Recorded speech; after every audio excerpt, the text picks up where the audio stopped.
ছোট্ট জিরাফ, নাম জিরাফি। দলছুট হয়ে সে একলা বনের পথে নতুন বন্ধুর খোঁজে তার ছোট্ট অ্যাডভেঞ্চার শুরু। কেমন হয় যদি জিরাফি কারো বাড়িতে গিয়ে বন্ধুত্বের প্রস্তাব দেয়? কার বাড়িতে যাওয়া যাক প্রথমে? ভয়ঙ্কর খরা, বহুদিন বৃষ্টি নেই, মাঠঘাট ফেটে চৌচির, পশু পাখিরা জলের জভাবে কষ্ট পাচ্ছিল। সেই সময় জিরাফ তার লম্বা গলা আর প্রখর দৃষ্টির জোরে অনেক দূর থেকে একটা লুকোনো জলাশয়ের আভাস পায়। সে সঙ্গে সঙ্গে অন্য প্রাণীদের সেই জলাশয়ের খোঁজ দেয় এবং সবাইকে সেখানে নিয়ে যায়।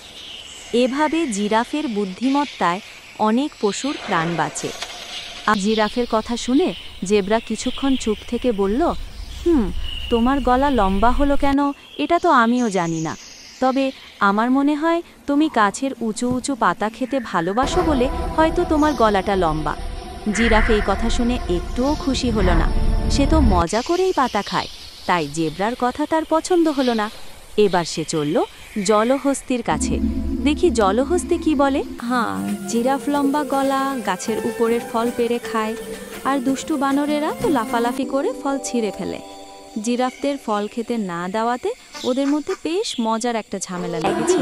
বনের মধ্যে হঠাৎ আগুন লেগে গেল।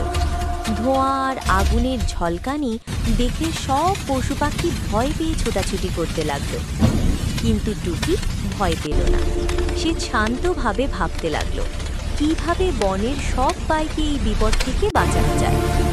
হঠাৎ টুকির মাথায় একটা বুদ্ধি এলো। সে জোরে জোরে সবাইকে ডাকতে লাগলো আর বনের ভেতরের পুরনো নদীটার কাছে যেতে বলল। এক গভীর রাত, কালো আকাশে তারারা ঝলমল করছে। সেই রাতে ছোট্ট জিরাফ মিকি ঘুমিয়ে পড়ল।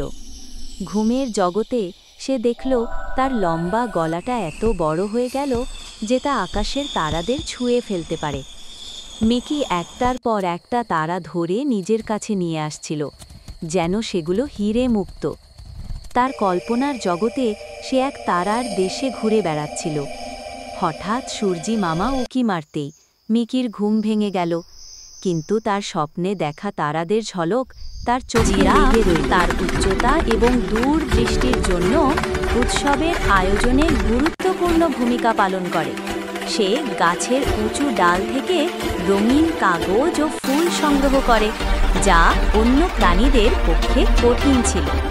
এছাড়াও সে অনেক দূর থেকে উৎসবের আগমনী বার্তা দেখতে পায় এবং সবাইকে আগাম খবর দেয়, যা উৎসবকে আরও আনন্দময় করে তোলে।